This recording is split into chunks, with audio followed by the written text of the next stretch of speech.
الحمد لله وسلام على عباده الذين اصطفى أما بعد فأعوذ بالله من الشيطان الرجيم بسم الله الرحمن الرحيم وَإِذْ أَخَذَ اللَّهُ مِيثَاقَ الَّذِينَ أُوتُوا الْكِتَابَ لَتُبَيِّنُنَّهُ لِلنَّاسِ وَلَا تَكْتُمُونَهُ فَنَبَذُوهُ وَرَاءَ ظُهُورِهِمْ وَاشْتَرَوْا بِهِ ثَمَنًا قَلِيلًا فَبِئْسَ مَا يَشْتَرُونَ۔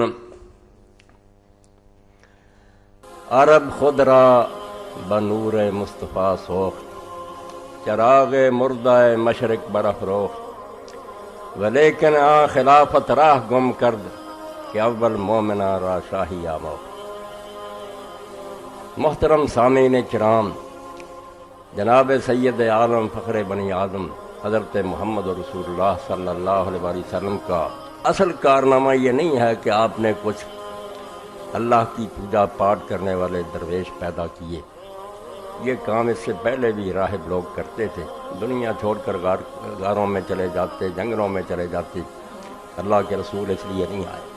سب سے بڑا کام جو آپ نے کیا وہ یہ کیا کہ دنیا میں حکومت الہیہ قائم کی، ایک ایسی حکومت سے لوگوں کو روشناس کرایا جس سے پہلے لوگ متعارف نہیں تھے۔ لوگ یہ جانتے تھے کہ جو حکومت لوگ کرتے ہیں وہ بادشاہ ہوتے ہیں، ان کے محلات ہوتے ہیں، ریشمی فرش بچھے ہوتے ہیں، پہرے دار ہوتے ہیں، سونا چاندی جو ہے اس کے برتن میں کھانا کھاتے ہیں، لاکھوں کروڑوں کا وہ خرچ ہر مہینہ میں کرتے ہیں، ملک کا خزانہ ان کی ذاتی جاگیر ہوتی ہے۔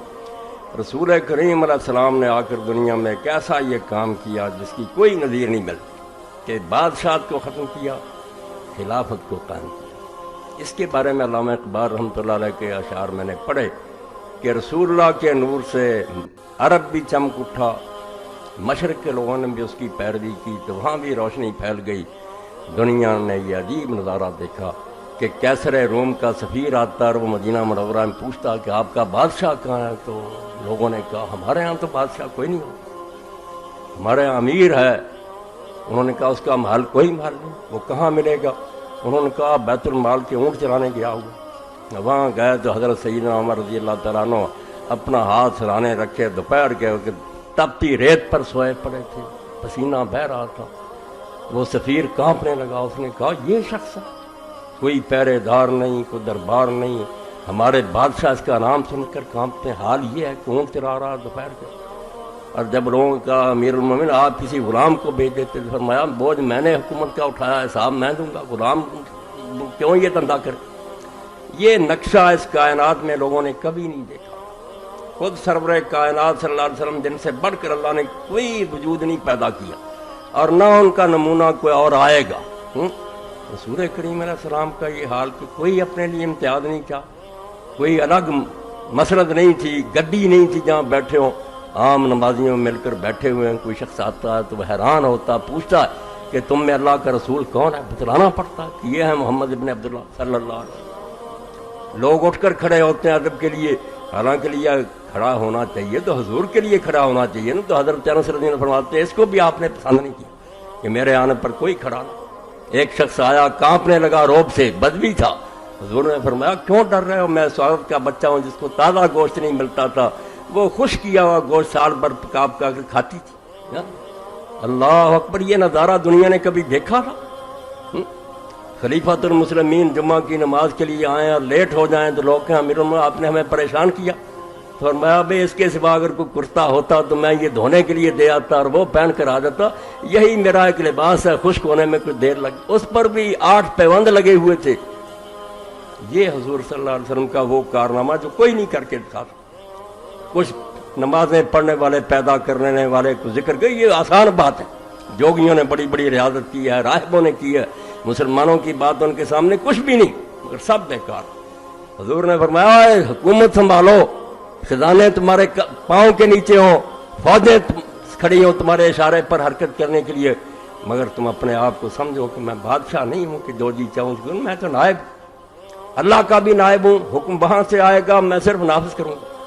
اور امت اصل میں حکومت کی مالک ہے، میں تو اس کی طرف سے ایک نمائندہ خادم ہوں اس کا، میں ان کے مشورے کے بغیر کچھ نہیں کر سکتا۔ یہ وہ کام تھا، وہ اعلیٰ نظام تھا جو رسول کریم علیہ السلام نے دنیا کو دیا، مگر ہماری بدبختی اور بدقسمتی لیکن خلافت راہ گم کر کہ وہ خلافت اپنا راستہ بھول گئی کہ ابر مومن آرا شاہی آموخ، دوسری پشت بھی نہیں، پہلی پشت کے ان لوگوں نے بادشاہ سکھا دی، پھر وہی محل بن گئے، ریشمی فرش بچ گئے، سونے چاندی کے برتنوں میں کھانے شروع ہو گئے، دربان کھڑے ہو گئے، اپنے چیلے چانٹوں کو بیت المال میں سے لاکھوں اور کروڑوں دینے شروع کر دیے، بادیں تو گالیاں شروع ہو گئی۔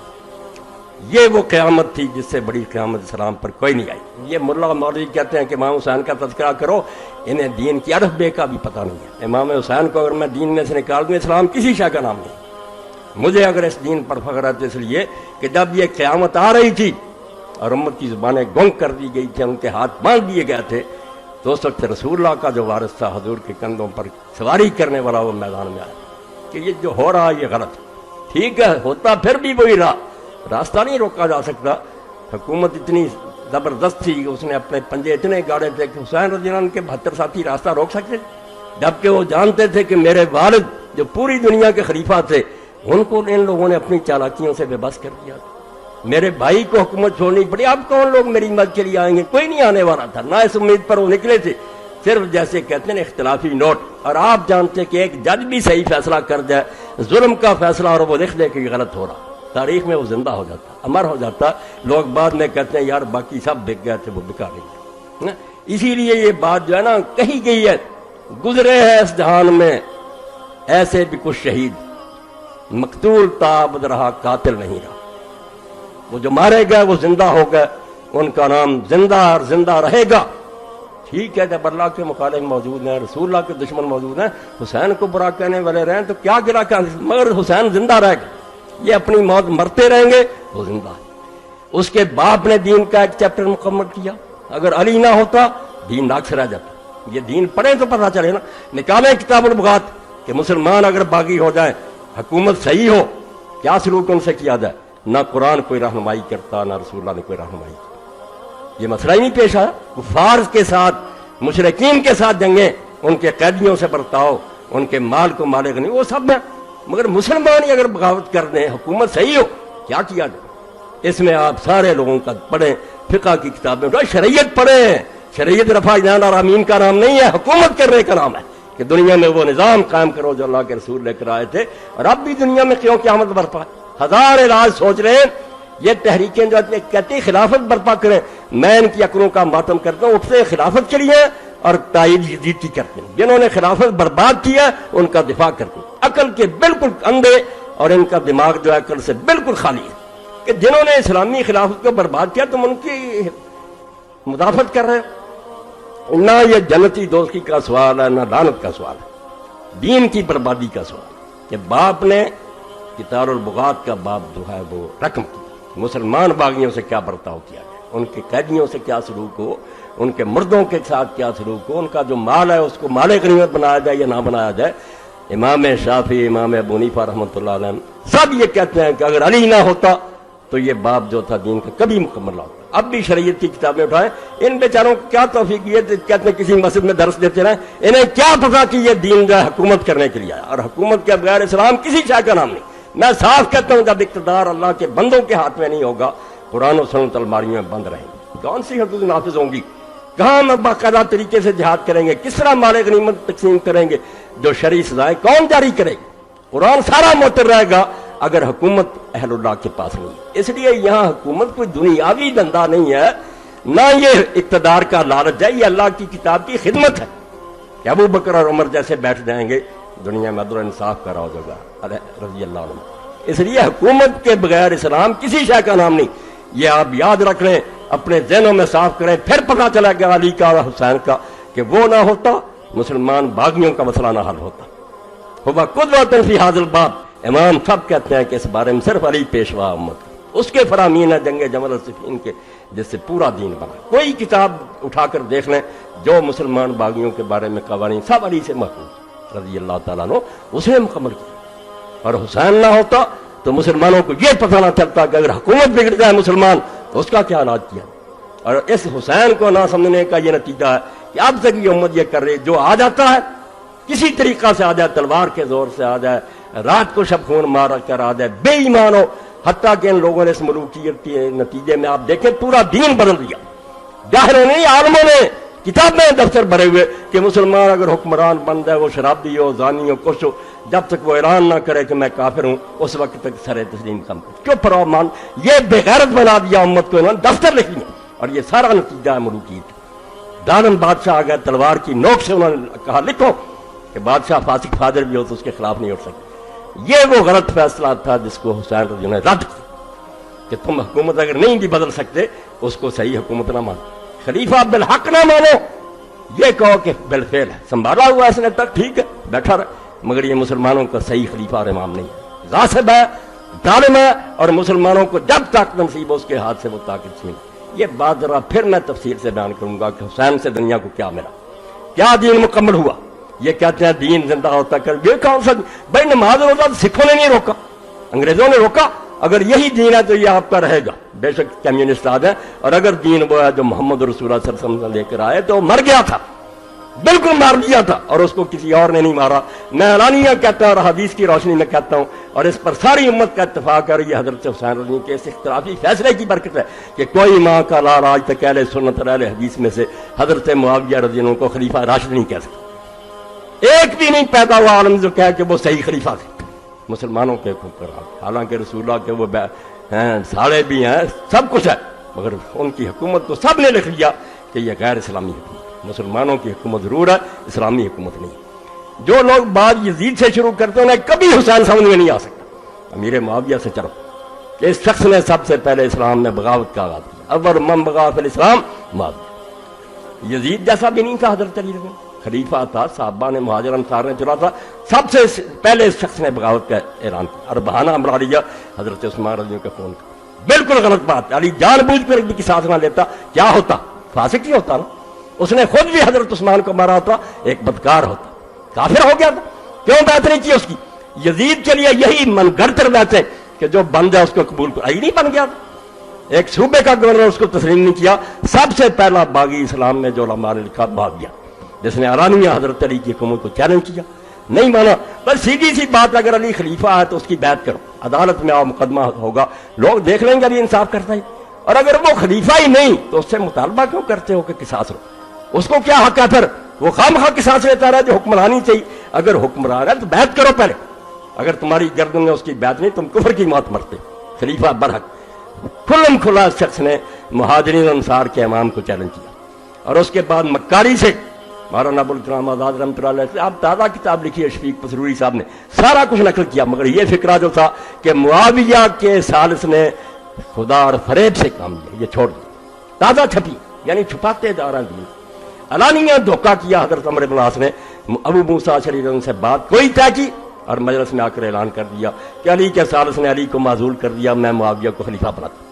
نہ اس نے کبھی اپنے آپ کو خلیفہ بنا کے طور پر پیش کیا، نہ کوئی بیعت ہوئی، نہ کسی نے اس کو پسند کیا، چلاکی سے وہ خلیفہ بن گیا۔ حضرت حسن کے مقابلے میں لشکر لے کر آ گئے، وہ بیچارے بے بس ہو۔ اس 20 سالہ دور میں کیا ہوا؟ تاریخ کو آگ لگاؤ، احادیث کی طرف آؤ، اور جا کر پوچھو مولانا سری صاحب سے کہ آپ تازہ کتاب میں لکھا کہ نہیں؟ پھرا کی رائے میں کہ بنو امیہ کے دور میں زکات میں بیعت داریاں شروع ہو گئی، مگر اس میں بھی اخفاق سے کام لیا، چھپا لیا۔ وہ کس کے دور میں شروع ہوئی؟ زکات میں کرپشن کس نے شروع کی تھی؟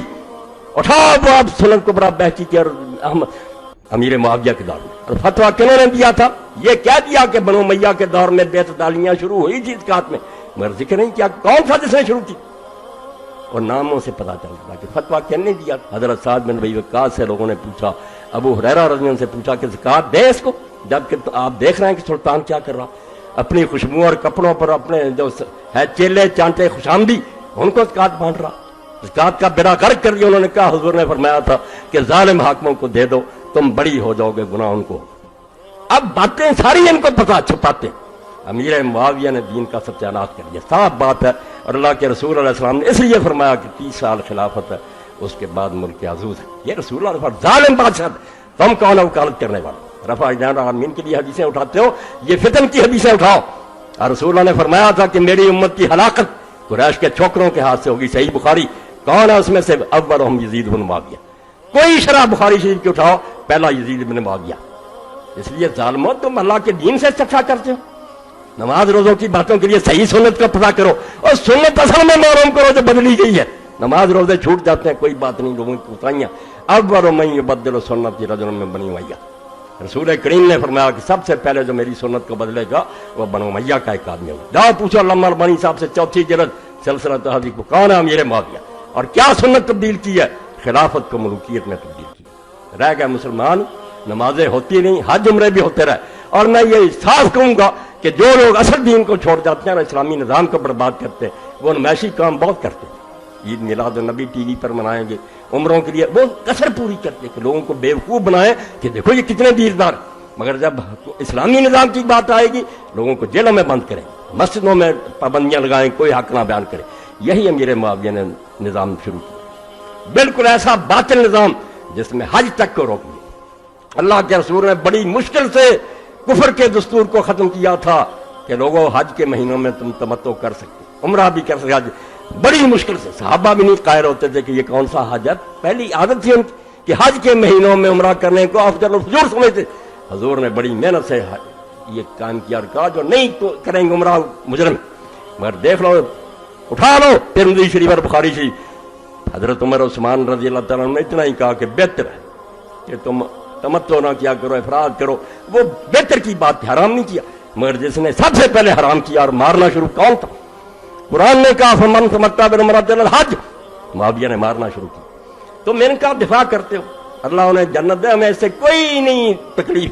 مگر ان لوگوں نے حضور کی محنت کو برباد کر تخت بیچ گیا. سونے چاندی کے برتن ابو داؤد شریف میں دیکھ لو، حضرت مقدام نبی مادی کرم نے کہا معاویہ میں تجھے اللہ کی قسم دیتا ہوں حضور نے مردوں کے لیے ریشم حرام نہیں کیا، سونے چاندی کے برتنوں میں کھانا حرام نہیں کیا، درندوں کے جو ہیں کھالے ان کو بچھا کر فرش بنانا اور ان پر بیٹھنا متکبروں حرام مانو.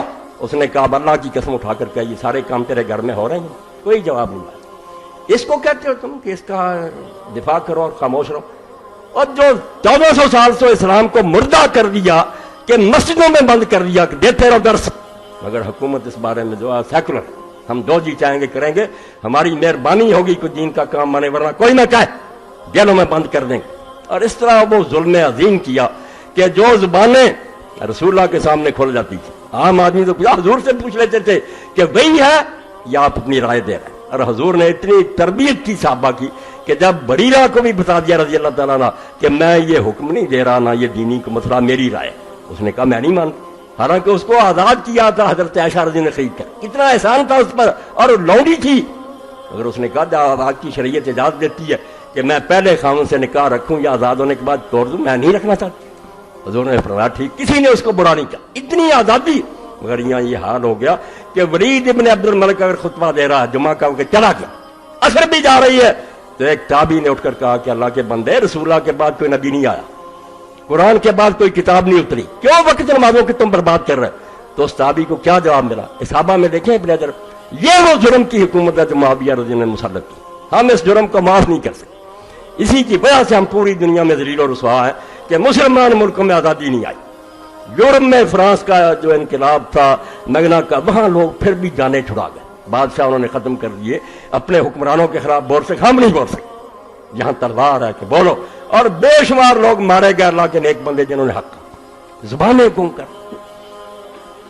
یہ جبر و استبداد کی تو تمتع روکا. نمازوں کا آپ صحیح بخاری میں دیکھ لیں کہ نمازیں ان کے دور میں کیا ہو گئی. حضرت انس رضی اللہ عنہ گئے، ولید کے زمانہ روتے تھے کہ لوگوں نماز بھی ضائع ہو گئی، یہ صحیح بخاری میں اٹھا کر تجدید صلاۃ میں پڑھ لینا. لوگوں نے کہا کیوں؟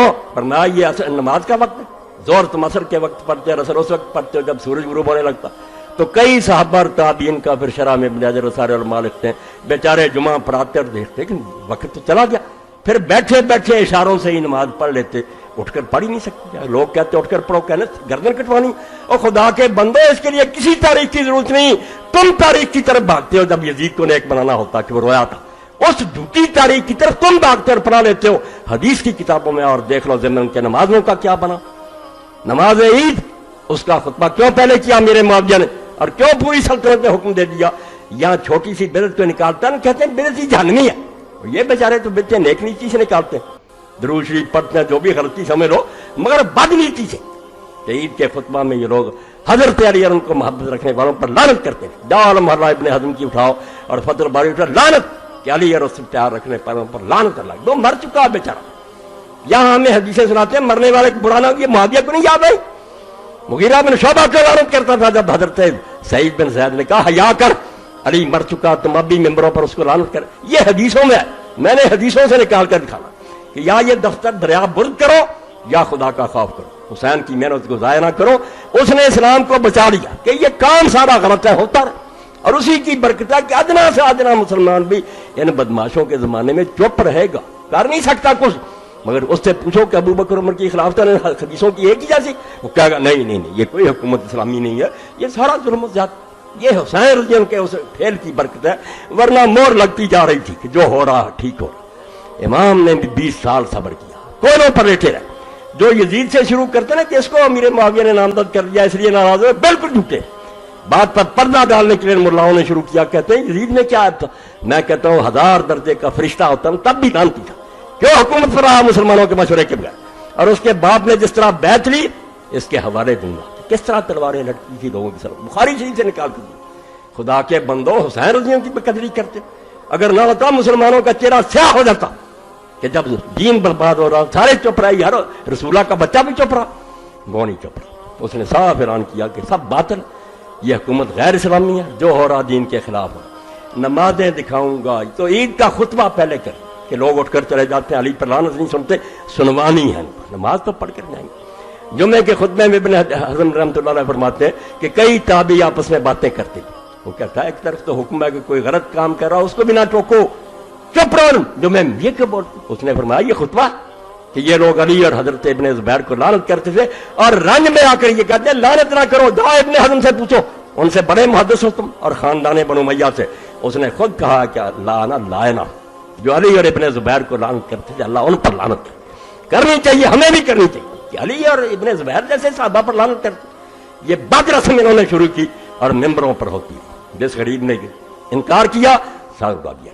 حضر ابن ابی جیسے صحابی راہب و صحابہ رسول اللہ، حضور کے صحابہ میں درویش کیوں مارا گیا؟ کیا امیر معاویہ نے اس کے سامنے پیش کیا؟ اس نے کہا کم میں تیری بیعت سے منعرف ہوا، میں اور میرے ساتھی اسید پر قائم ہے جو حسن نے کیا. اس نے کہا نہیں، بچنا ہے تو علی پر لعنت کر. انہوں نے کہا یہ کفن بچھے ہوئے اور قبریں کھدی دکھا کر تم چاہتے ہو کہ جس سے ساری عمر محبت کی ہے اس پر لعنت کرے؟ جاؤ قتل کر دو اور اپنے ساتھیوں سے کہہ اللہ میرا یہ کپڑے نہ اتارنا، خون آلود، میں اسی طرح پولیس رات پر اس سے ملوں. جاؤ اٹھاؤ صحابہ کرام کے حالات اور پڑھ لو کہ حضرت نبی غریب کس طرح مارا گیا. یعنی بعد رسمیں شروع کر علی پر لعنت، جو اگر نہ ہوتا اور اس کا باپ نہ ہوتا. میں ساتھ کہتا ہوں ابو طالب اسلام لایا یا نہیں لایا، کوئی مسلمان کا بچہ یہ نہیں کہہ سکتا کہ ابو طالب کا سہارا اللہ تعالیٰ رسول اللہ کو نصیب نہ ہوتا، پتہ نہیں دین کا کیا حال ہوتا. خدا عبداللہ بن مسعود فرماتے ہیں 7 آدمیوں نے اعلان کیا تھا ہم نے اسلام کا، ابن ماجہ میں، رسول اللہ کو بچا لیا اللہ نے آپ پہ چچا کے ذریعے. کوئی ابو طالب کی زندگی میں انگلی نہیں کر سکتا. جو تکلیفیں دی آپ کو اس کے بعد دی. اور علی اگر نہ ہوتا تو آپ دیکھتی ہیں آپ کے بستر پر لیٹا. جنگ بدر میں جتنے مارے ہیں فرشتے نکالو کس نے مارے ہیں، اور یہی بھگتا ہے بعد میں علی اور اس کی اولاد. دکھ کیا تھا؟ ان کے بچے مسلمان ہو گئے جن کے والد اور دادے قتل کیے تھے. وہ اسلام لے آئے مگر دلوں میں وہی عرب والا رنج تھا کہ علی نے اور اس نے ہمارے بڑے مارے ہیں. وہ اس سے کچھ بدلا لیا، کچھ اس کی اولاد سے لیا. اس کے لیے وقت نہیں، بس اشارہ میں نے کر دیا. تو دین جس کو تم دین سمجھو، نماز روزہ حج کا وہ بھی نہیں لینے دیا. باقی تو جو تھا عدل و انصاف اور حق کہنے کی بات وہ تو بالکل ختم کر دی. تو اس سلسلہ میں ایک حوالہ تو میں آج اس ملک کی بہت بڑی شخصیت ہے جن کو علم نہیں، وہ جو جی چاہے کہتے ہیں نا. حضرت پیر میرے علی شاہ رحمۃ اللہ علیہ عالم بھی تھے اور پیر بھی تھے، اور لوگوں کو پتہ ہے کہ جب غلام احمد قادیانی کے ساتھ مقابلہ درپیش آیا اور یہ طے ہوا کہ شاہی مسجد لاہور میں مقابلہ ہوگا، اس وقت اہل حدیث نے، شیعہ نے، بریلویوں نے، جب سب نے پیر صاحب کو مختار نامہ لے کر دیا کہ ہماری طرف سے مسلمانوں کی یہ نمائندے، یہ ہار گئے تو ہم سب ہار گئے، جیت گئے تو سب جیت گئے. اور کتاب میں پڑھیں تو پتہ لگتا کہ یہ پیروں کی طرح کے نہیں تھے، عالم تھے، ہر علم کے عالم تھے. تو ان سے بھی ایک شخص نے یہ سوال کیا کہ رسول کریم علیہ الصلوۃ والسلام کے بعد جو کچھ ہوا اس کے بارے میں آپ ذرا سمجھ لیں کتنی دانائی کی بات ہے. جب مر جاتا ہے آدمی اسی طرح کا نہیں رہتا، سر سے پاؤں تک وہی نظر آ رہا ہوتا. ایک چیز اندر سے نکل جاتی ہے جس کو روح کہتے ہیں. پیر صاحب نے کہا حکومت اسلامیہ جو ہے اس کی بھی ایک صورت ہے، ایک تو ہے بت، ایک اس میں مانا روح. پہلے 4 خلیفے نے اس وقت صورت بھی ہے کہ ملک بھی ہے، خزانے بھی ہیں، لشکر بھی ہیں، فتوحات بھی ہو رہی، اور معنی بھی ہے کہ وہ خلیفے جو اسلامی حکومت کی جانا اپنے کو بادشاہ نہیں سمجھتے، اللہ کا نائب سمجھتے ہیں، امت کے غلام سمجھتے ہیں، خادم سمجھتے ہیں، خزانے میں سے ایک پائی اجازت کے بغیر نہیں لے سکتے۔ بعد میں کیا ہوا؟ فرماتے ہیں پس جامع باشند صورت خلافت یعنی ریاست عامہ و معنی اورا یعنی قرب نفوس انبیاء مثل خلفائے اربع مرزوان، جو خلیفہ راشد ہوتا ہے جس میں شکل بھی ہوتی ہے، ملک تو اسی طرح ہوتا ہے جس طرح دنیا کے دوسرے بادشاہوں کے خزانے ہوتے ہیں، فوجیں ہوتی ہیں، فرق کیا ہوتا ہے؟ روح کا۔ اس کے اندر روح کیا ہوتی ہے؟ وہ انبیاء کے قریب ہوتا ہے، جو نبی کام کرتے ہیں وہ کرتا ہے، وہ اپنی طرف سے کچھ نہیں کرتا، جیسے پہلے 4 خلیفے۔ فرق این قدر ہست کے در حد خلفائے ثلاثہ نفاذ تصرف اجتماع مسلمین علی سبیل الکمال صورت یافتہ۔ فرق اتنا ہوا کہ پہلے 3 خلیفے جو تھے ان کے زمانوں میں خلیفہ کا کنٹرول اور مسلمانوں کا اتفاق پوری طرح رہا، و در حد مرتضی معنی کامل یعنی قرب نفوس انبیاء۔ جب حضرت علی مرتضیٰ کا دور آیا، کتے بھونکتے ہیں، علی کے زمانہ میں کچھ نہیں ہوا، وہ مولانا ابوالکلام آزاد رحمۃ اللہ جس کو یہ لوگ امام الہند کہتے وہ ہوتا۔ مجھے دکھ ہے کری کی حقیقت لوگوں نے نہیں پہچانی، اللہ نے اگر موقع دیا تو میں ان کی سیرت تک پوری کتاب لکھوں گا کہ ظالموں اس کو نہیں سمجھے جو رسول اللہ کے ساتھ ایسے تھا جیسے موسیٰ علیہ السلام کے ساتھ ہارون، اس کو بدنام کر رہے ہیں، مگر وقت نہیں ملا، دوسرے کاموں میں لگ۔ تو حضرت علی کے زمانے فرماتے ہیں جو معنی تھا نا روح کہ انبیاء کے طریقے کے قریب، وہ تو ٹھیک تھا، وہ صورت ناقص، مگر کنٹرول کمزور ہو گیا، یعنی ریاست عامہ و اجتماع مسلمین مصر زمانہ خلفائے ثلاثہ نابود۔ پہلے 3 خلیفوں کی طرح اتفاق نہیں رہا، اور وہ اتفاق نہیں رہنے دیا، معاویہ نے بغاوت کر دی، ادھر حضرت طلحہ زبیر حضرت عائشہ نکل کھڑے ہوئے، ادھر خارجی لوگوں کا اپنا قصور تھا، علی کا کوئی قصور نہیں تھا، انتظام نہیں چلنے دیا۔ بعض صورت باقی و معنی بر وجہ اتم مفقود، رحمت فرمایا اللہ تعالیٰ گولوی رحمۃ اللہ علیہ پر، فرماتے ہیں اس کے بعد شکل رہ گئی، شکل وہی تھی، ملک فتح ہو رہے ہیں، لشکر جا رہے ہیں، اذانیں ہو رہی ہیں، خزانے، معنی بر وجہ اتم مفقود، مگر وہ کام جو تھا اندر روح والا کہ نبی کے طریقے کی پیروی گم۔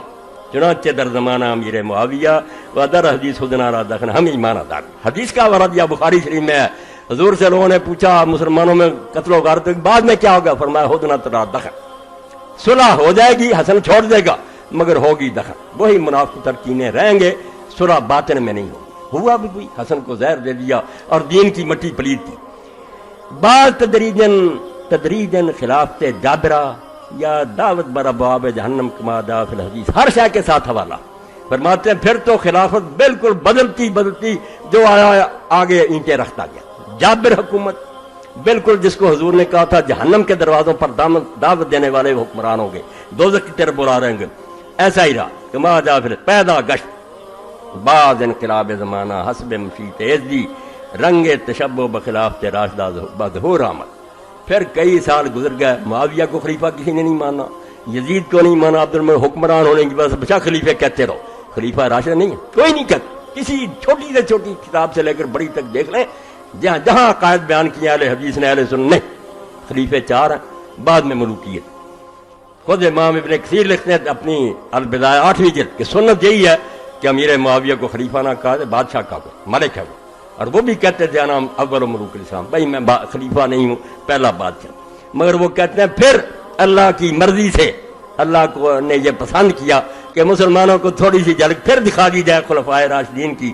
چنانچہ خلافت عمر بن عبدالعزیز، حضرت عمر بن عبدالعزیز کا 2.5 سالہ دور آیا، وہ بھی مروان کی اولاد میں سے، ہم کسی اولاد کے نہیں دشمن، نہ خاندان کے دشمن ہیں، بنو امیہ میں سے اگر وہ اچھا پیدا ہو بسم اللہ، خلیفہ راشد علیہم الرحمہ، جو ظالم ہے وہ ظالم، عباسی حضور کے چچا کی اولاد ہے، ظالم، وہ ان سے بھی آگے نکل گیا۔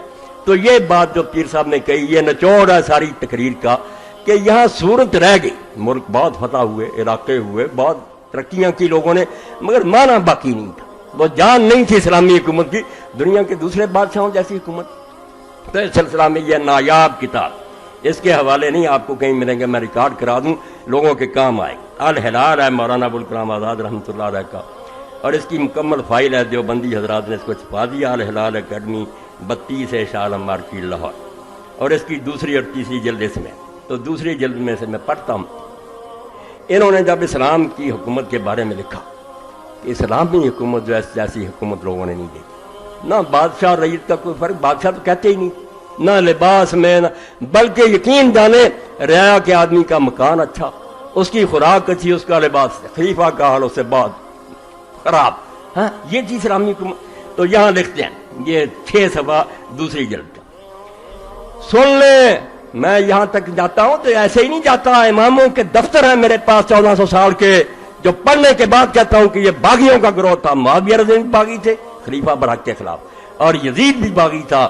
یہ بھی سمجھا دوں گا کہ اماموں نے کہا باغی وہ نہیں جو حکومت کو نہ مانے، یہ حکومتوں نے گڑھی ہے اس طرح. باغی وہ ہے جو حق والے کا مقابلہ کرے، جو حق پر ہوگا وہ ایک ہی ہوگا، وہ الحق ہے. جو اس کی مخالفت کر رہے ہوں گے وہ بادشاہ اور سارے ہوں گے باغی. یہ فضل الباری اور المحلات لکھاؤں گا. یہ ایسی بات اگر ریکارڈ نہ کراؤں تو شاید دین کا یہ حصہ گم ہو جائے. قیامت تک اس کو یہ میں یاد کرا دینا چاہتا ہوں کہ لوگوں خلافت کے لیے تڑپے. دن رات تمہارے دلوں میں یہ تمنا ہونی چاہیے کہ اسلامی خلافت دنیا میں آئے. اس کے لیے کوئی کام کر رہا اس کا ساتھ دو، کتابیں پڑھو، دلوں میں یہ جو جگاؤ اور یہ آگ بھڑکاؤ کہ اگر اسلام کا راج نہیں دنیا میں تو مسلمانوں کا جینا جڑا یہ ذلت کی زندگی ہے. خدا کی کتاب معطل اور بندوں کے قانون دنیا پر چلے رہے. سن لیں، ہمارا عقیدہ ہے کہ اگر قیامت کے دن دنیا کے ظالموں کی صفوف عام فساق و فجار سے الگ قرار دی جائیں گی، دوسرے مجرم الگ ہوں گے، ظالموں کی صفیں الگ، تو ان میں سب سے پہلی صف یقیناً بنی امیہ کی ہوگی. انہی ظالموں نے اسلام کی اس روح حریت کو غارت ظلم استبداد کیا اور اس کے عین عروج اور نشر و نما کے وقت اس کی قوت نمو کو اپنے اغراض شخصیاری سے کچلا. یہ جرم ہے. یزید کی میں شراب کو نہیں روتا، نمازیں چھوڑنے کو نہیں روتا، اس جرم کو جو حضرت معاویہ رضی اللہ عنہ نے کیا. بناتے انہوں نے ظالموں نے اسلام کی وہ آزادی کی روح کہ ایک ادنا بدو مسجد میں سے اٹھ کھڑا ہوتا کہ عمر ہم نہیں تیری بات سنیں گے نہ مانیں گے، پہلے مطمئن کر کہ یہ کرتا کہاں سے لیا. ایک چادر ہر ایک کو ملی ہے، تیرے جیسے لمبے آدمی کا کرتا کیسے بن گیا. یہ تھی آزادی کی روح جو غلاموں اور ادنا بندوں میں حضور نے بھر دی تھی، مگر اس کو انہوں نے چھین لیا. ایک طرف روپے تقسیم کیے، دوسری طرف تلوار لہرائی کہ جو بولے گا سر اڑا دیا جائے گا. ظالموں نے اسلام کی اس روح حریت کو غارت ظلم استبداد کیا اور اس کے عین عروج اور نشو و نما کے وقت اس کی قوت نمو کو اپنے اغراض شخصیہ کے لیے کچل ڈالا، اپنے ذاتی مفادوں کے لیے اس روح کو کچل ڈالا کہ نہیں بولنے دیں گے کسی کو. حالانکہ اگر ذرا ترقی ملتی ابو بکر عمر کی طرح ادنا بندے آج بھی یہاں سے پکڑ لیا کرتے کمانڈر ان چیف کو کہ کیا ہو رہا، مگر وہ روح کچل. نمازیں ہوتی نہیں، نمازیں نہیں کوئی روکے گا. آپ فکر مند نہ ہو، سکھ بھی آ جائیں گے تو نہیں روکیں گے. اگر یہ اسلام ہے تو خوش رہیں. ملا کو جو ہے ہند میں سجدے کی اجازت، نادان یہ سمجھتا ہے اسلام ہے آزاد. اور پاگلو، اسلام اس کا نام ہے؟ اسلام حکومت کرنے کا نام. اپنی حکومت ہو، غیروں کی حکومت میں یہاں وہاں انقلاب لاؤ یا ہجرت کرو، ورنہ رہنا وہاں حرام ہے. اسلام یہ کہتا ہے. ان کا اقتدار و تسلط فی الحقیقت امر بالمعروف کے سد باب کا پہلا دن تھا. کہتے ہیں جب معاویہ تخت پر آئے اور ان کی اولاد آئی، وہ اسلام میں جو حکم تھا کہ اچھی بات کو اور بری بات روکو، اس کے روک دینے کا پہلا دن تھا. اس دن چھری پھیر دی گئی کہ کوئی ٹوک نہیں سکتا، جو جی چاہیں گے کریں گے، بول نہیں سکتا. نہ صرف یہ کہ انہوں نے اسلام کی جمہوریت کو غارت کر کے اس کی جگہ شخصی حکومت کی بنیاد ڈالی جو یقیناً اعتقاد قرآن کی روح سے کفر جلی ہے. ان ملاؤں کو کون سمجھائے؟ وہ کہتا ہے جب جمہوری حکومت ختم ہوگی اور شخصی حکومت بن گئی کہ میرا راج اور بعد میں جس کو چاہوں گا دوں گا. عبد الملک ولید کو دے گیا، سلیمان بیٹے کو دے گیا، مگر ولید کی نیت خراب ہو گئی. اس نے چاہا میں باپ کی وصیت ختم کر دوں. یعنی تماشا بن گیا اسلامی حکومت. مسلمان بس دیکھتے ہیں کون آ رہا، بول نہیں کو سکتا کیا ہو رہا. ولید کا جی چاہا اپنے بیٹے کو دے دوں. اور یہ جرنیل جو تھے حجاج بن یوسف اور محمد بن قاسم قتیبہ میں یہ بھی ساتھ ہو گئے. انہوں نے کہا ٹھیک ہے، ولید ٹھیک کہتا، اس کے بیٹے کے سامنے ہو جائیں گے. جدھر رخ دیکھتے ہیں بادشاہ کو ادھر ہو جاتے ہیں نا. سلیمان کو پتہ چل گیا، اس نے کہا میں نہیں یہ وصیت بدلنے دوں گا. خیر ولید مر گیا، سلیمان آ گیا. اس نے بیٹھتے حجاج کو بھی مطلب کیا، جائیداد ضبط کی، برے حال میں مارا. محمد بن قاسم کو گھوڑے کے پیچھے باندھ کر مارا کہ تم میری وصیت ختم کرنا چاہتے. یہ اسلامی حکومت سے یہ تماشے بنے. پھر قتیبہ بن مسلم مرا، موسیٰ بن نصیر گلیوں میں دھکے کھاتا، سارے جرنیل اس نے مطلب کر کے برے حال میں انہیں مارا. تو یہ حکومت تماشا بنا دی. مسلمان نہیں بول سکتے، ان کا کوئی دخل نہیں، ہم کوئی زبردستی بیٹھ جائیں کس کو دیتے جائیں. تو مولانا لکھتے ہیں یہ قرآن کی اسے کفر جلی ہے. چھوٹا کفر نہیں، ننگا کفر ہے کہ ایک انسان بادشاہ بن جائے. بلکہ سب سے بڑا جرم یہ کیا کہ اظہار حق اور امر بالمعروف کی قوت کو تلوار کے زور سے دبا دینا چاہا. پچھلوں نے نہیں، معاویہ نے. جاؤ صحابہ کے حالات دیکھو. کسی غریب نے کہا اسی کا حاکم حکم ابن عمر غفاری خود کمانڈر بنا کر بھیجا، مال غنیمت لکھا کہ سونا چاندی نکال کر مجھے دے در، باقی قرآن کے مطابق تقسیم کرو۔ زیاد نے یہ خط لکھا، اس نے کہا نہیں، امیر المومنین کے خط سے پہلے اللہ کی کتاب ہے، پائی پائی تقسیم ہوگی جیسے قرآن کہتا۔ اور سزا کیا ملی پھر اس کو؟ اسی وقت معطل کر کے گیڑیاں لگائیں اور وہ جیل میں پڑا، صحابی رسول۔ اس حکومت کی بات کرتے وہ ناراض یزید کی باتیں کرتے رہتے ہیں کہ بعد یزید کچھ بھی نہیں، وہ تو اس کے باپ کے ظلم دیکھو کہ دین کے ساتھ اس نے کیا برتاؤ کیا اسلام کا بنا، اور کس طرح اللہ کے نیک بندوں کی زبانیں کاٹی گئیں، اور مسلمانوں کی حق گوئی کو تلوار کے زور سے، اور مسلمانوں کی حق گوئی کی ترقی گناہ ورورے کو مزمل کر سہم گئے۔ بھائی روز کون مرتا ہے، ڈر گئے لوگ، نہیں بول سکتے۔ تاہم کیونکہ عہد نبوت کا فیضان روحانی اور تعلیم قرآنی کا اثر ابھی بالکل تازہ تھا، حضور کا اثر اتنی جلدی تو نہیں دور ہو سکتا، ابھی لوگ تھے، اس لیے اگرچہ طرح طرح کی بدعات اور محدثات و معاصی کا بازار گرم ہو گیا تھا۔ یہ تمہارے اہل حدیثوں کے امام الہند لکھ رہے ہیں کہ بدعتوں کا بازار گرم تھا اور گناہ کی ریل پیل تھی، لیکن پھر بھی امر بالمعروف کی آواز کی گرج کوفہ و دمشق کے ایوان و محل کو لرزا دیتی۔ کبھی کبھی کوئی نکل آتا تھا دیوانہ جو محل میں جا کر اعلان کر دیتا تھا کہ بے شک اس کا سر کاٹ دیا جاتا، مگر نکلتے رہے۔ یہ میں نے پڑھا ایک لمبا، مگر اس میں تھوڑا سا پڑھ۔ اب دوسری بدعت کا لکھتے ہیں، کہتے ہیں ذکر نہ کرو، انہوں نے کیے کام ہم صرف بیان نہ کریں۔ ستیہ ناش کیا دین کا کہ امیر المومنین علی جیسا آدمی رسول اللہ کا داماد خلیفہ راشد، اور رسول اللہ کے ساتھ ایسے جیسے موسیٰ کے ممبروں پر کہ جمعے کے خطبے میں بھی دوسرے حصے میں رکھ دیا کہ جہاں خطیب اور باتیں کہے یہ بھی کہے کہ لعن اللہ علی والا محبی، علی اور اس پر محبت رکھنے والوں پر لعن۔ جا پوچھو ام سلمہ رضی اللہ سے، رسول اللہ کی بیوی سے گیا ایک آدمی، انہوں نے کہا تمہارے سامنے ممبر رسول پر حضور کو گالیاں دی جاتی ہیں، حدیث۔ انہوں نے کہا ماں کون گالی دیتے؟ انہوں نے کہا کہتے نہیں کہ علی اور اس سے محبت رکھنے والوں پر لعنت، میں حضور کے گھر میں رہی ہوں، سب سے بڑھ کر محبت تو علی سے حضور رکھ کرتے تھے، یہ کہاں تک بات جاتی؟ اور حضور نے کہا جس نے علی کو گالی دی اس نے مجھ کو گالی دی۔ یہ حدیثیں ایسے ہماری صحیح، ان کو چھپاتے ہیں، اور تم تاریخ کو آگ لگا دو، میں کہتا ہوں لگا دو، تمہارے سارے جو جھوٹے مسئلے ہیں نا کہ حسین واپس آنا، یہ وہاں سے ہی تم لیتے ہو، حدیث کی طرف نہیں آتے۔ حدیث میں ان کا شکل دیکھو تو کبھی بھی نام نہ لو۔ تو پھر فرماتے ہیں ان لوگوں نے بنی امیہ کا سب سے بڑا ظلم جو انہوں نے اسلام پر کیا یہ تھا کہ خلافت راشدہ اسلامیہ کو، جس کی بنا اجماع و مشورہ مسلمین پر کوئی نہیں بیٹھ سکتا جب مسلمان اپنی مرضی سے نہ چلے، اور یہ بھی کوئی بیعت کا طریقہ نہیں کہ باپ تخت پر بیٹھ جائے بیعت لے لی، یہ تو لیتے ہیں لوگ ریفرنڈم کہتے ہیں، یہ بیعت ہوتی ہے؟ تخت پر بیٹھا سارے ہاں جی کہتے ہیں، بیعت اس کا نام ہے کہ ابو بکر عمر کی طرح بے اختیار ہو، تمہاری کوئی حکومت نہیں ہے۔ پھر لوگوں سے پوچھو، بادشاہ پوچھتا اپنے لیے کہ مجھے مانتے ہو یا نہیں، یا باپ بیٹے کے لیے پوچھتا بادشاہ، کوئی دیوانہ ہی ہوگا جو انکار کرے گا؟ یہ بیعت کہلاتی نہیں، جرم ہے، بیعت مانگی نہیں جاتی، کی جاتی۔ میرا جی چاہتا کسی کو ووٹ دوں، نہیں چاہتا کیوں تنگ کرتے ہو مجھے؟ حضرت سعد بن عبادہ نے نہ ابو بکر کی نہ عمر کی، کسی نے نہیں پوچھا، کیوں پوچھنا تھا؟ نہیں وہ صحیح سمجھا، ٹھیک ہے، زندہ رہا، اس کی عزت ہے، اسی طرح سختی کہ بیعت کرو۔ تو فرماتے ہیں کہ بدل دیا حکومت شخصی و مستبدہ و سلطنت ملکیہ سیاسیہ میں تبدیل کر دیا، حکومت کی بنیاد شریعت پر نہیں رکھی بلکہ محض قوت اور سیاست پر۔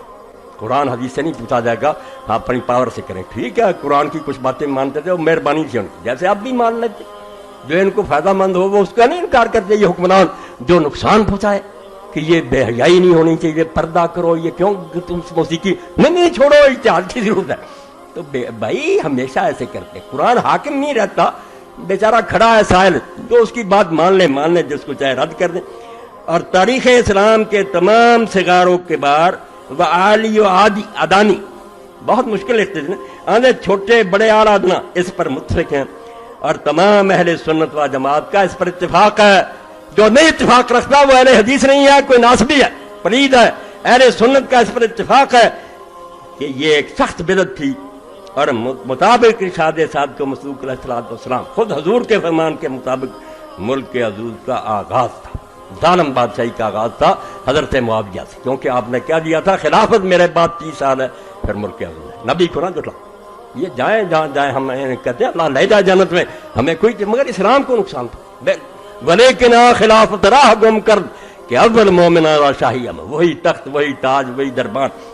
پھر لکھتے ہیں اور سنو ازاں جملہ بنی امیہ والے مروان کی ایک سب سے بڑی ہادم شریعت اور پرماسیت و فسق و عدوان بدعت شرعیہ، دین کو تباہ کرنے والی گناہوں سے بھری بدعت وہ تھی جس کا انتقامانہ اتباع برادران شیعہ نے شروع کیا۔ کہتے یہ بیوقوف بن گئے اور معاویہ کی غرض سنت پر چل پڑے، نفرت ہوگی، تبرہ کرتے ہیں، مگر شروع کس نے کی؟ یہ بدعت کس نے شروع کی؟ شیعوں نے نہیں کی، حضرت معاویہ نے شروع کی۔ اور افسوس ہے کہ بدبختانہ شاید آج تک کرتے ہیں۔ یہ شیعوں کے بارے کہتے ہیں کہ وہی سنت پر عمل کرتے تھے، یعنی سب سے پہلے سرزمین اسلام میں جو رحم و محبت اور صلح و اخوت ہی کی تخم ریزی کے لیے بنی تھی کہ پیار، اسلام پیار کے لیے، سب و شتم اور لعن و تبرے کا تخم انہوں نے بویا، لعنت، اور وہی گھروں میں بیٹھ کر نہیں، مقدس مساجد اسلام میں جو صرف عبادت و طاعت الہی واذکار و اشغال مقدسہ کے لیے بنائی گئی تھی کہ اللہ کی یاد کی جائے اور یہاں درود پڑے جائیں، اپنے اغراض نفسانیہ منکرہ سیاسیہ سے اہل بیت نبوت حضرت امیر علیہ السلام پر علانیہ لعنت بھیجنی شروع۔ توبہ توبہ۔ اب کہتے ہیں صحابی کو برانا، جنہوں نے ممبروں پر لعنت کی علی کو، علی صحابی بھی نہیں ہے؟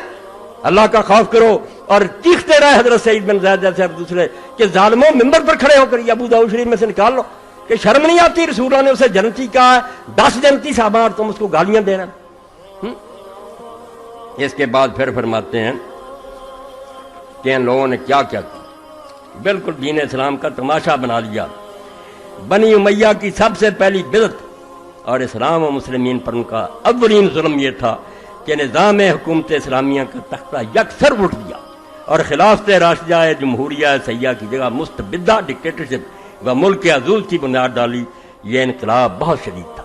آج لوگوں کو محسوس نہ ہو چلو جی جو جی چاہے آ گیا، تو یہ اس لیے کہ دین سے ہم دور ہو گئے، ہمیں پتہ ہی نہیں کہ حکومت تو ڈرائیونگ سیٹ ہے، یہ معمولی بات نہیں۔ جیسے ڈرائیور غلط بیٹھ گیا وہ رہ جائے گا جدھر کو لے جانا چاہتا، آپ کرتے رہیں دعائیں، روتے رہیں۔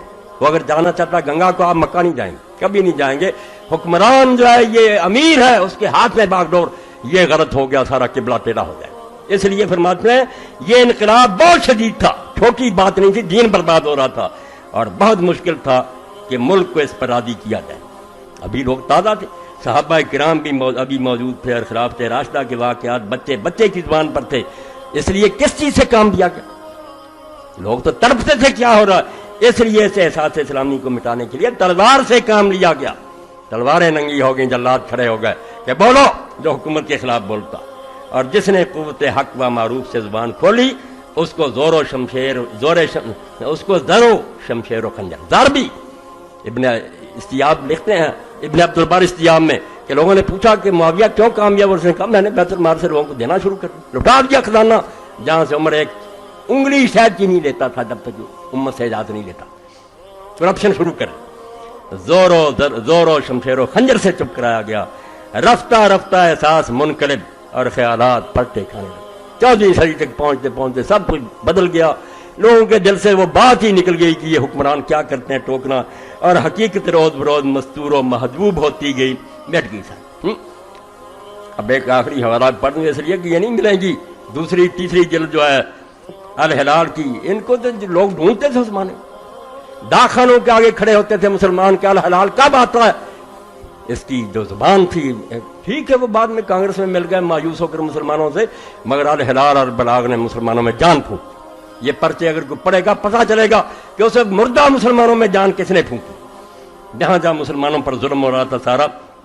تو فرماتے ہیں یہ اب امام حسین کے بارے میں اشراء محرم الحرام، اس میں سے باقی چیزیں پھر پڑھوں گا، آج صرف اتنا ہی پڑھوں گا کہ کیا تھا یہ جس کے خلاف حسین اٹھا۔ بنی امیہ کی حکومت ایک غیر شرعی حکومت تھی، کوئی حکومت جس کی بنیاد جبر و شخصیت پر ہو کبھی بھی اسلامی حکومت نہیں ہو سکتی۔ ہاں بے شک وہ ولی ہو، نمازیں پڑھے، تہجد پڑھے، ظالم جو لوگوں کی مرضی کے بغیر آیا وہ غاصب ہے۔ میری زمین پر اگر کوئی قبضہ کر لے، وہاں وہ نمازیں پڑھے، مسجد تعمیر کرے، وہ غاصب ہے۔ زمین میری اسے چھینی ہے، اس کا سارا کام غلط ہے، اس کا ایک عمل بھی درست نہیں۔ انہوں نے اسلام کی روح حریت و جمہوریت کو غارت کیا اور مشورہ اجماع امت کی جگہ محض غلبہ جابرانہ اور مکر و خدا پر اپنی شخصی حکومت کی بنیاد رکھی۔ اس کو سمجھنے کے لیے ذرا پھر بعد میں چلتے جائیں آپ بنو مروانی، جیسے میں کوئی مثالیں دیتا رہتا ہوں، کوئی بیٹے کو دے گیا، کوئی بھائی کو دے گیا، کسی نے تلوار کے، مسلمان بیچارے دم آ رہا کچھ جا رہا، یہ تماشا ہی دیکھتے رہے۔ ان کا نظام حکومت شریعت الہیہ نہ تھا، بلکہ محض اغراض نفسانیہ و مقاصد سیاسیہ۔ ایسی حالت میں ضرور تھا، یہ سن لیں حسین کا کارنامہ، وہ جانتے تھے میں بدل نہیں سکتا، ان بچوں اور عورتوں کے ساتھ بدلوں گا۔ ایسی حالت میں ضرور تھا کہ ظلم و جبر کے مقابلہ کی ایک مثال قائم کی جائے۔ یہ جو مسلمان ڈرتے چپ ہو گئے ہیں، کوئی تو تھے جو بتائے کہ یہ سب غلط ہو رہا ہے اور حق و حریت کی راہ میں جہاد کیا جاتا۔ حضرت سید الشہداء نے اپنی قربانی کی مثال قائم کر کے مظالم بنی امیہ کے خلاف جہاد حق کی بنیاد رکھی، اور جس حکومت کی بنیاد ظلم و جبر پر تھی اس کی اطاعت و وفاداری سے انکار کر دیا۔ بس یہ نمونہ تعلیم کرتا، یہ ہے دین بچا جس میں ہے، میں کہتا ہوں اگر تھوڑا میں حق کہتا ہوں یہ حسین کا قصہ پڑھنے سے، ورنہ گونگے ہیں سارے کہ مسجد والے ناراض نہ ہو جائے گا، نہیں، رمز قرآن حسین آموختن زیاد چھے و شوراف، جو حسین کو پڑھے گا وہ خدا کی قسم کبھی حق نہیں چھپائے گا۔ کیوں چھپائے؟ قتل ہو جائے گا پھر کیا ہوگا؟ فرماتے ہیں پس یہ نمونہ تعلیم کرتا ہے کہ ہر ظالمانہ و جابرانہ حکومت کا اعلانیہ مقابلہ کرو، اور کسی ایسی حکومت سے اطاعت و وفاداری کی بیعت نہ کرو جو خدا کی بخشی ہوئی انسانی حریت و حقوق کی غارت کرو، اور جس کے احکام مثبتہ و دائرہ کی بنیاد صداقت و عدالت کی جگہ جبر و ظلم پر۔ جو جبر سے حکومت کرتا ہے وہ ہمیں جانور سمجھتا کہ میں ان کو ہنکوں، ہم انسان ہیں، ہمیں دلیل سے قائل کرو، ہماری رائے دو، اپنی رائے پیش کرو، اور حضرت عمر رضی کی طرح اعلان کرو۔ جب کتاب الخراج میں قاضی ابو یوسف لکھتے ہیں فتوحات عراق کی صحابہ میں بحث ہوگی کہ ان زمینوں کا کیا کیا جائے، حضرت بلال رضی اللہ نہیں مانتے تھے کہ عمر پہلی رائے غلط، ایسا ہوگا، بحثیں ہوئیں، صحابہ کا اجتماع ہوا، حضرت عمر رضی اللہ نے اعلان کیا کہ مجھے مشورہ دو، اور میں بھی تم میں سے ایک آدمی ہوں، میری کوئی زیادہ رائے نہیں، نہ میرے 2 ووٹ ہیں، نہ ویٹو ہے، جو مشورہ دو گے یہ ہے اسلامی حکومت۔ اور اگر یہ کہ ڈنڈے کی زور سے ہمیں ہاں کے میں نے کیا دیا بس کرو، تو پھر مطلب یہ کہ ہم انسان تو نہیں ہیں، جانوروں کا کوئی گلا جس کو کہ آدمی اپنی مرضی سے ہاں کرا۔ یہ ہے سب سے بڑا گناہ، جس کے مقابلے میں اگر یزید شراب پیتا تھا، نمازیں چھوڑتا، کچھ بھی نہیں تھا، وہ اس کی ذاتی بات تھی، ہمیں اس کی کوئی اتنی تکلیف نہیں تھی، مگر امت کا بیڑا غرق کیا، جبر کیا، ظلم کیا۔ اور اس سلسلے میں آخری بات سنا دیتا ہوں کہ حسین کبھی نہیں مرا۔ جب بھی کہیں کوئی انقلاب آیا یا لوگ حق کے لیے اٹھے نا، جو نہیں پڑھتے ان کے بارے میں کیا کہوں، یہ بیچارے نادان ہیں، درسوں میں 4 کتابیں پڑھاتے رہتے ہیں، وہی ان کا دائرہ، ان کو نہیں توفیق کہ یہ مطالعہ کریں کہ اسلام کے ساتھ ہوتا کیا رہا اور کون لوگ حق کے لیے میدان میں آتے رہے۔ انہیں کیا پتا کہ ابو حنیفہ اور مالک رحمۃ اللہ نے منصور کو جب للکارا تھا تو کیا نتیجے بھگتے۔ ایسے مولوی ہوتے وہ بھی ساتھ مل جاتے، وہ اس مسئلے کو نہیں مانتے تھے، اس مسئلے پر باقاعدہ تقریر ہوگی کہ کسی ظالم آدمی کی حکومت ماننے کا اسلام نہیں کرتا۔ وہ حدیثیں جو نا کہ بادشاہ خلاف نہ اٹھو یا سلطان کے، ان کا کوئی تعلق نہیں، یہ لیکچر ہوگا ایک پورا تاکہ دین کا یہ حصہ ٹھیک ہو جائے۔ ورنہ میں دیکھتا ہوں کہ 1400 سال سے لوگوں نے اس کو ٹیڑھا کر دیا کہ نہیں جو بیٹھ جائے اس کے خلاف نہ یہ امیر ہے نہ خلیفہ ہے، نہ اس کے بارے میں وہ کون ہے، آ جائے گی بات۔ صرف اتنا سن لیں کہ بعد میں جب انقلاب آئے، مختار سکھی اٹھا، ٹھیک ہے، لوگ کہتے ہیں وہ بعد میں گمراہ ہو گیا تھا، بے شک ہے، مگر اس کو سب مانتے ہیں کہ اس نے مسلمانوں کے دل کا غیظ جو تھا اس کو شفا دی۔ مسلمان جو جلے بنے بیٹھے تھے کہ یا رسول اللہ کے بچے کے ساتھ کیا ہوا، اس کی لاش پر گھوڑے دوڑائے گئے، اس کا سر نیزے پر ٹانگا گیا، اس کی بچیاں بازاروں میں گھمائی گئیں، کہاں کوفہ اور وہاں سے دمشق لے جایا گیا۔ اگر شرم ہوتی ہے اس حکومت میں، چلو امام حسین نے کوئی قصور کیا تھا، بعد میں ابن زیاد کو لکھتا یہ یزید کہ سارے بال بچوں کے احترام سے مدینہ بھیج دو، کیا ضرورت سے ہزاروں میل کا فاصلہ، جنگل اور بیابانوں میں سے وہاں بیچاروں کے لے گئے، وہاں یہ دھکے کھاتے پھرتے رہے، تو ظلم ہوتا رہا۔ مگر لوگ جو تھے وہ راضی ہیں کہ مختار نے کم یہ کیا، اس نے اپنے اللہ سے دعا مانگی، صحابی کا بیٹا تھا، اگر یہ صحابی کا بیٹا، وہی بہت بڑے صحابی کا بیٹا تھا، اور اس کے باپ کا یہ کارنامہ ہے کہ حضرت عمر رضی اللہ کے زمانے میں جب جنگ قادسیہ ہوئی ایرانیوں کے ساتھ تو ہاتھی دیکھ کر مسلمانوں کے گھوڑے بھاگ گئے، انہوں نے ہاتھی نہیں پہلے دے، یہ ڈر گئے، تو صرف اس وقت ابو بیض سکھی تو تھا اس کا باپ، اس نے اپنے بھائیوں کو کہا کہ اگر ہم بھی یہاں سے بھاگ گئے تو مسلمان مارے جائیں گے، ایرانی پیچھا کریں گے۔ وہ پھر ہاتھیوں کے آگے لیٹ گیا۔ یہ واقعہ جس نے پڑھے تو اس کا بیٹا تھا یہ مختار، اس نے یہ پھر اعلان کیا کہ اللہ مجھے اتنی عمر دے دے کہ زمین پر ان لوگوں میں سے جو امام حسین کے قتل میں شریک تھے، سپاہی تھے یا افسر تھے، ایک بھی شخص زمین پر چلتا نہ رہے، اس وقت مجھے مہلت دے، اور دے دی رب نے۔ مرا اسی وقت ہے جب وہ سارے اس نے مکا دیے، ان سب کے سر کاٹے، ان کی لاشیں آگ میں جلائیں، ان کے ہاتھ پاؤں کاٹ کر دھوپ میں ان کے پھینکا، جس کو امام عبد الرحمن مبارک پوری لکھتے ہیں، ابن حجر لکھتے ہیں کہ یہ دنیا کا عذاب ہے جن کم بختوں کو ملا، ورا عذاب الآخرت اشد۔ عام محدثین کی طرح 1400 سال کے محدث اگر میرے ساتھ نہ ہو، تمہارے ساتھ کوئی شخص کھڑا ہو مجھے پھانسی دے، ظالموں تم حسین کی مخالفت کرتے ہو جس نے دین کو بچایا کہ نہیں ظالم حکومت کو اسلامی حکومت نہ کو چلتی رہے. ٹھیک ہے ہم روک نہیں سکتے مگر یہ فتویٰ ہو جانا چاہیے کہ غلط ہے. اور اسی کی برکت ہے میں نے کہا ساری امت کے علماء جو ہیں ایک بھی نہیں تو جرت کرے کہ یزید تو کجرا حضرت معاویہ کو کہہ دے کہ وہ خلیفہ راشد, اس کا کوئی حوالہ دے کہ یہ اس نے فیصلہ نہیں, فیصلے ختم ہوگا کہ نہیں یہ جائر ہیں, امام جائر اور ظالم ہے, کرتے رہے. تو بعد میں وہ مختار جو تھا اس کے خلاف مصعب بن زبیر اٹھے, انہوں نے اس سے جنگ کوفہ کو گھیر لیا, رسد روک دی, باہر سے کھانا پانی آنا بند ہو گیا. ساتھی اس کے جو تھے مختار کے وہ آہستہ آہستہ ساتھ چھوڑ گئے, انہوں نے پناہ مانگ لی. حالات دیکھ کر کون ساتھ رہتا؟ اور میں کہتا ہوں یہ بھی اگر کوئی شخص سوچے گا تو امام حسین کے برحق ہونے کی دلیل اس کے سامنے آ جائے گی کہ امام حسین کے ساتھیوں میں سے جو دیکھ رہے تھے اور آخری رات جب کہ آپ نے چراغ بجھا دیے تھے کہ چلے جاؤ اپنی جانیں بچاؤ, تمہیں کوئی نہیں روکے گا, مجھے مرنے دو, ایک بھی نہیں ہے. امام حسین کے ساتھیوں میں اگر دیکھتے کہ یہ جھوٹا ہے, خواہ وہاں ضد کر رہا ہے بھی نہیں, اس کے کچھ کیوں مرے, موت کی طرف لوگ رہے. اور 72 ساتھ تھے, تاریخ اٹھا لو, رات کے پردے میں 100 کے قریب آدمی اور آیا, مرنے کے لیے آ گئے.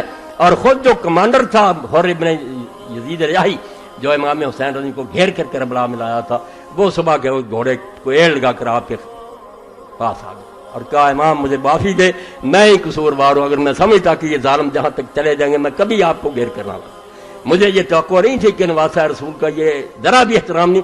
اس نے معافی مانگ لی اور امام کی طرف سے شہید ہوا. 1000 سپاہی کی کمانڈ چھوڑی, موت کو قبول. ادھر سے ایک بھی نہیں گیا, ادھر سے اتنے لوگ آئے. یہی حق کی بہت بڑی دلیل ہے. تو مختار کے ساتھی بھی چھوڑ گئے تھا, تنہا رہ گئے. اس نے پھر خوشبو لگائی, غسل کر کے کفن کی 2 چادریں پہن لی, میدان میں آ گیا. اس نے کہا مصعب میں نے اپنے رب سے عہد کیا تھا کہ مجھے اس وقت موت دینا جب حضرت حسین کے قتل میں جو لوگ شریک تھے ان میں سے زمین پر کوئی چلتا پھرتا نظر نہ آئے. وہ اللہ نے کام کر دیا, اب مجھے مرنے سے کوئی دریغ نہیں ہے. تو جی چاہتا میرے ساتھ مقابلہ کرتا, وہ پھر مارا گیا. تو مختار کے بعد یہ مصعب کی بھی شامت آ گئی. عبد الملک نے اس کے خلاف فوجیں بھیج دی. تو جب یہ مصعب چلا ہے, میں حوالہ دینے لگا حسین کا, یہ کہتے رہے. میں کہتا ہوں یہ نادان ہے, بے ان کو کیا کہوں, یہ بے شک شیخ الحدیث نے وقت ہی نہیں ملا, نہ انہیں کوئی ہمدردی ہے کہ اسلامی حکومت کیا ہوتی ہے, وہ برباد کیسے ہوئی ہے, اس کو قائم کرنے کے لیے لوگوں نے کیسی کوششیں کی ہیں. صرف حضرت حسین نہیں, بعد میں بھی ہیں لمبی. اس کے لیے کم از کم تاریخ دعوت و عظیمت سید ابو الحسن علی رحمۃ اللہ علیہ کی پڑھیں. لوگ رہے جو حسین کے نقش قدم پر چلتے رہے کہ یہ جھنڈا بلند ہونا چاہیے کہ یہ غلط ہو رہا. تو مصعب جب چلنے لگا, اب اس کے نکاح میں 2 اجمل ترین عورتیں, عرب میں جو سب سے زیادہ حسین عورتیں, ان میں سے ایک حضرت حسین رضی کی بچی, اس کا نام سکینہ تھا. یہ سکینہ جو پڑھتے نہیں, سکینہ کوئی نام نہیں تھا, سکینہ تھا اس بچی کا نام. کیا کریں, ذاکر بھی سکینہ پڑھ لوگ, سکینہ نہیں تھا نام, سکینہ. اور دوسری طرف حضرت طلحہ رضی اللہ تعالیٰ کی بچی تھی عائشہ. تو جب یہ مصعب نکلنے لگا تو حضرت سکینہ نے راستہ روک لیا اور کہا مصعب تم کہاں جا رہے ہو, عبد الملک کی حکومت قائم ہو چکی ہے, اس کے پاس اتنی فوجیں ہیں, ہماری طاقت بہت کمزور ہو گئی ہے. تو جو جواب دیا مصعب نے اس سے حسین کا پتہ چلتا رہا. سکینہ سے یہ کہا کہ تم جانتی ہو کہ مجھ سے میرے اندر تمہارے لیے جو محبت ہے دونوں کے لیے, کوئی مرد ایسی محبت اپنی بیویوں سے نہیں رکھتا, مگر تیرے باپ نے کسی شریف زادے کے لیے کوئی بہانہ نہیں چھوڑا.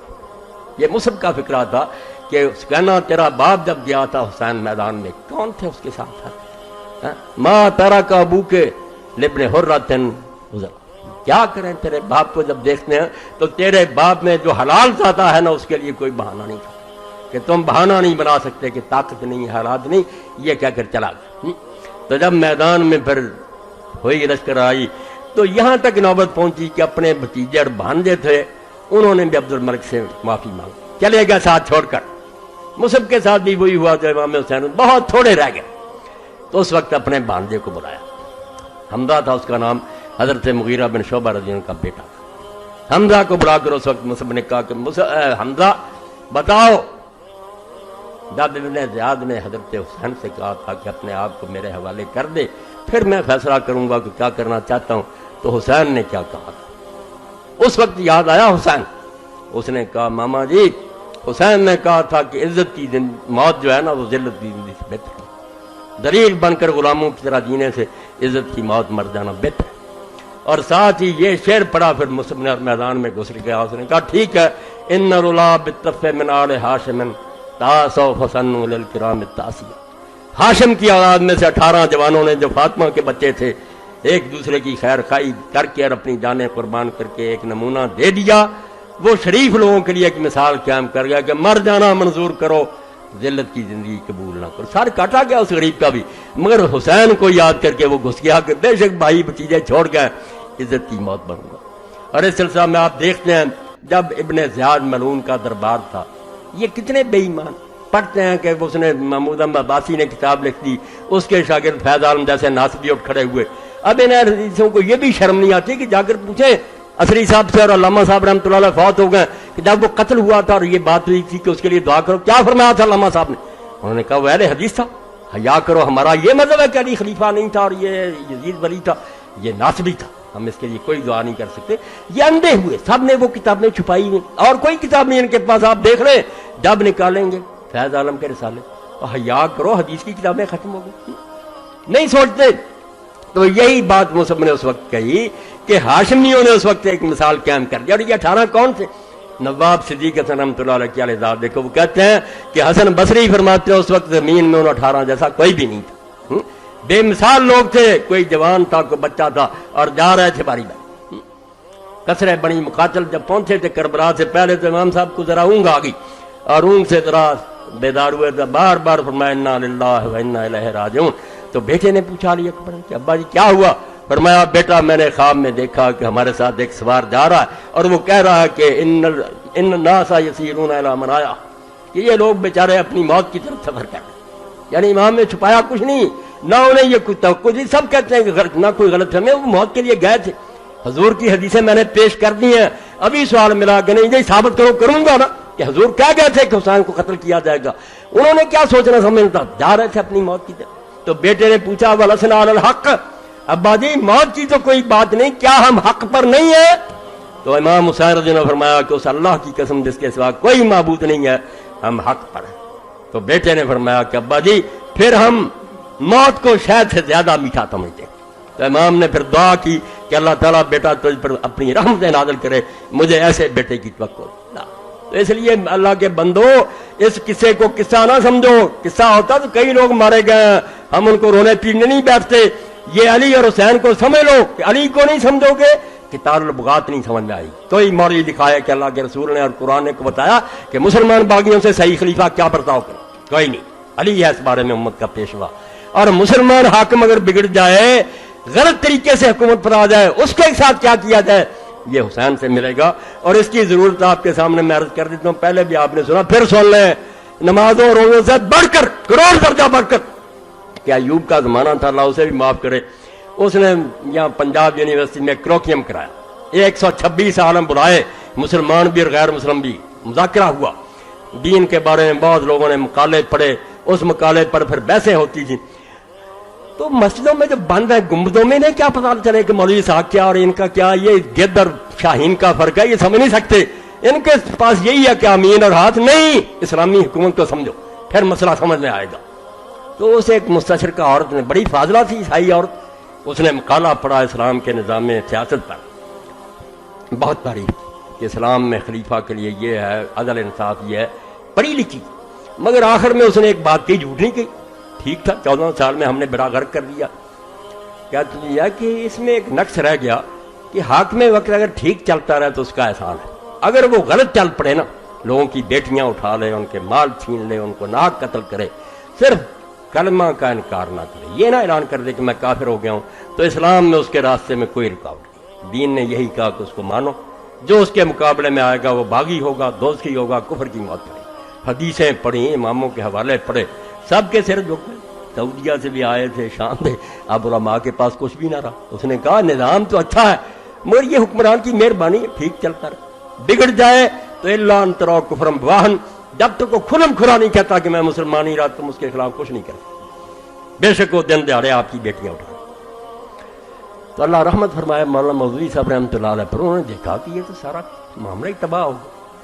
انہوں نے پھر موقع ہوتا تھا نا کہ سب لوگ اپنا تبصرہ کریں. مولانا نے اپنی تقریر میں کہا کہ میری فاضلہ بہن نے جو کچھ کہا یہ ٹھیک ہے کہ اب جمہور امت کے علماء یہی کہتے ہیں، صدیوں سے یہ کہہ رہے ہیں، یہ غلط نہیں کہہ رہی، مگر یہ کوئی دین کا حکم نہیں ہے. دین نہیں یہ کہتا یہ مجبوری سے لوگوں نے یہ مسئلہ نظریہ ضرور سے گھڑ لیا، ورنہ دین کہتا موقع ملے تو اس کا راستہ رخ۔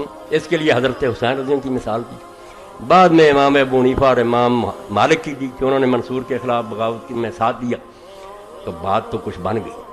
مگر آپ تفہیمات دیکھیں جو مولانا مودودی صاحب کے مجموعہ مضامین کے بعد میں یہ مولانا بہادر آئے، یہ حکومتوں کے جن 14 سال سے ان کی یہ خوشامد کر رہے ہیں، ان کے درباروں میں جاتے ہیں، وظیفے لیتے ہیں، مدرسوں کو گرانٹیں ملتی ہیں، یہ حسین کا ساتھ دے سکتے ہیں؟ تو انہوں نے خط لکھے پھر مولانا مودودی کہ نہیں، امام حسین کا تو اقدام غلط ہے، سب نے انہیں روکا تھا، وہ غلط کیا انہوں نے۔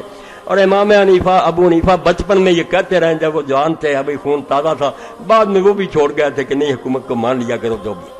تو مولانا نے سب کچھ لکھنے کے بعد کا آخری سطرے کہ پتہ ہے یہ بحث کیوں چلی تھی؟ اس عیسائی عورت نے سوال کیا، اگر میرا جواب غلط ہے تو سوال تو اس کا باقی ہے نا، پھر آپ مولوی حضرات کوئی حل کریں کہ کیا واقعی ایسا ہی ہے کہ بگڑ جائے تو یہ منہ دیکھتے رہے، دن دیہڑے شراب پیے، زنا کرے، بیٹیاں اٹھا لے، کیا یہی اسلام کہتا؟ پھر جواب بھی کوئی دو نا۔ اگر حسین جھوٹا تھا، حضرت ابو حنیفہ اور مالک بعد آ گئے تو اس مسئلے کا بھی کوئی حل ہونا چاہیے، کوئی حل نہیں ہے، نہ حل ہی کرتے ہیں نہ اس بات کو مانتے۔ یہی بات ہے جو سید ابو الحسن علی نے کہی کہ فاطمہ کی اولاد حکومت کا راستہ نہیں روک سکی، وہ چلتی رہی، مگر ان کی اس مثال سے مسلمانوں کے سامنے لکیر آ گئی کہ یہ خلیفہ برحق ہوتا ہے، یہ ظالم حکمران ہوتا ہے۔ مسلمانوں کے دل میں بات بیٹھ گئی کہ جو صحیح خلیفہ ہیں دل سے ان کا ادب کرو، دوسرے اگر تم اس کا بگاڑ نہیں سکتے، نمازوں میں، دعاؤں میں، تنہائیوں میں لعنت کرتے رہا کرو کہ اللہ ان پر لعنت کر، ان پر اپنا عذاب نازل کر اور اس میں اجر ملے گا۔ حضور نے خود کہا کہ ایسے برے حاکم تم ان پر لعنت کرو، یہ کوئی برائی نہیں ہے، تو اتنا تو کرو، اللہ غرق کر ان کو اگر کچھ بگاڑ نہیں سکتے، ورنہ اصل کام تو وہی ہے جو سیدنا حسین رضی اللہ نے کیا۔ اور بالکل امام حسین کی یہ بات دل پر لکھ رہے ہیں آپ، کلمہ لکھا انہوں نے، یہ نہ کوئی چھوٹی بات، نقش اللہ بر صحرا نوشت۔ انہوں نے جب خون کی لکیر کھینچی کربلا میں، کیا نکلا اس سے؟ لا الہ الا اللہ، کہ مسلمان کسی انسان کو حاکم نہیں مانتا۔ سطر عنوان نجات ما نوشت، وہ ہماری نجات کی لکیر لکھ کے آئے کہ اگر نجات چاہتے بھائی جو خلافت کو سمجھتے ہیں اس کے لیے کوشش کرتے ہیں، اللہ کے لیے مجھ سے حسین کو سمجھ لیں اور حدیث اور تاریخ اور فقہ سے سمجھ لیں کہ ان کا کتنا بڑا احسان ہے۔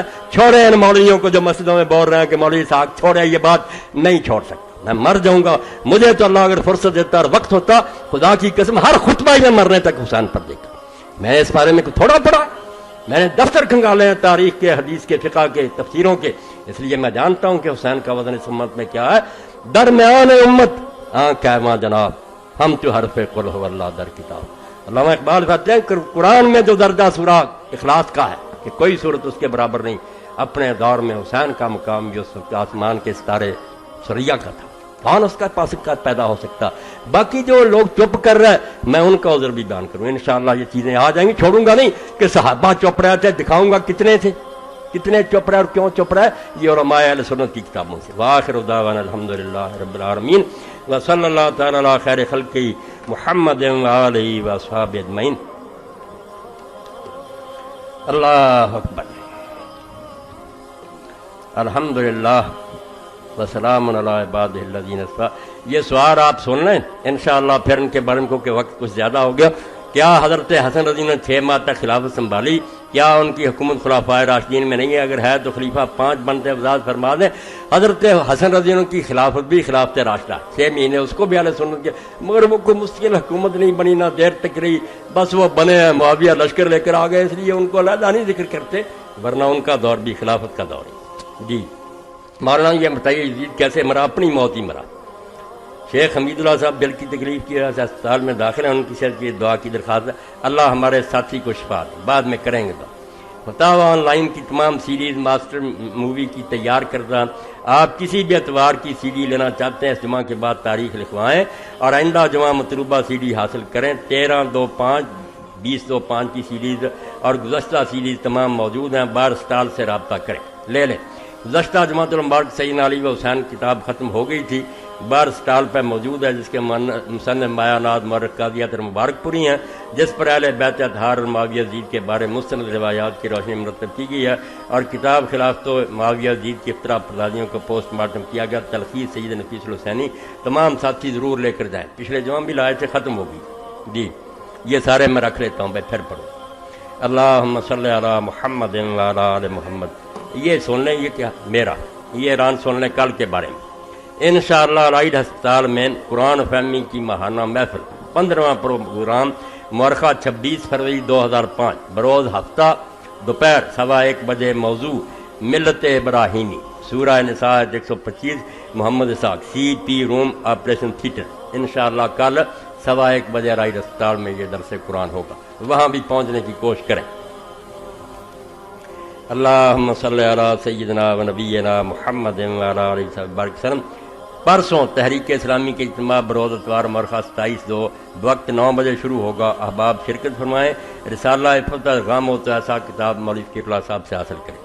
اللہم اغفر للمؤمنین والمؤمنات والمسلمین والمسلمات الاحیاء منهم والاموات. ان اللہ یامر بالعدل والاحسان وایتاء ذی القربى وینہی عن الفحشاء والمنکر والبغی یعظکم لعلکم تذکرون. لوگ برا بلا ان کی شان میں قرآن حدیث کی روشنی میں لکھی. یہ کتابیں میں نے بھائی